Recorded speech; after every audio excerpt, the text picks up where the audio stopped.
احنا ازاي نقدر نستغل الفتحات.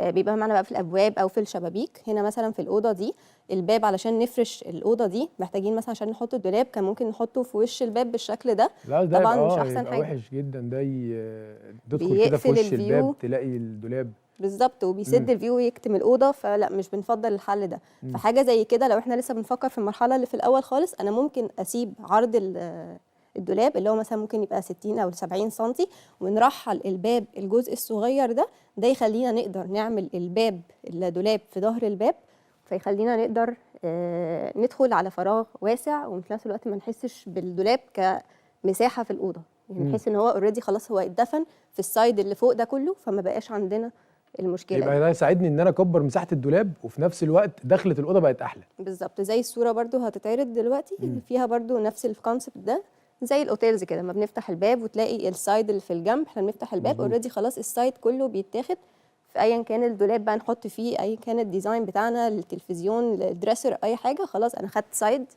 واعتمدته هو ده.